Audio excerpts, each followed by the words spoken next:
3P Primary School in County Durham. Let's speak to Tom Solomon, Professor Tom Solomon, Director of the UK's Emerging Infections Research Unit at the University of Liverpool. Hi, Tom. Hello there. Hi, I mentioned again that the number of cases has jumped up again to over, nearly 17,000 in a day.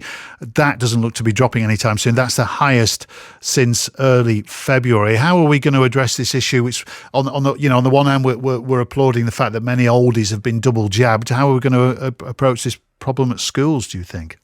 Well, what we've got to remember is that although the number of cases has gone up, it's really what's really important is the number of people who are ending up in hospital, and that number has not gone up in quite the same way, and that's because, of course, we're vaccinating now. 80% of adults have had at least one vaccine, and 50% have had two vaccines. So, we now do have a real problem with the schools because clearly kids are not vaccinated, and the virus is going through the school kids, this Delta variant, and that therefore is currently causing all these children to miss school. So it is a really difficult situation. I feel really sorry for Jane and for all the children in her school and others in a similar situation. We've heard from Chris Whitty on numerous occasions when he talks about a level that we have to live with of interference in our lives from COVID. So assuming hospitalisations and deaths don't rise, Tom, is this just something we are going to have to get used to for the foreseeable, or would you advocate vaccinating children the first chance we get?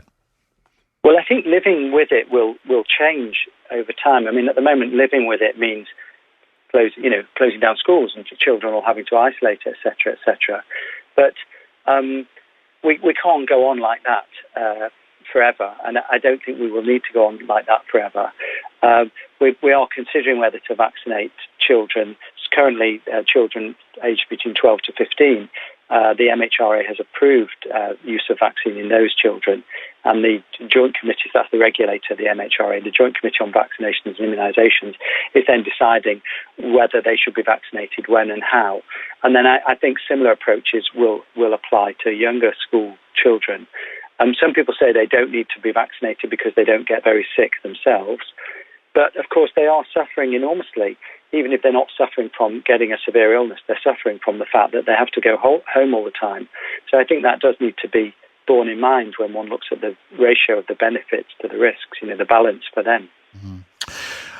Tom, just before you go, one of the issues that we often touch on this programme is when there's a major news event, a major global event, parents often have that tricky issue of what to say to their children when questions are asked, and some find it difficult. You're appearing at a festival which is really interesting this weekend to answer children's questions about COVID. What is that festival and what will you be doing?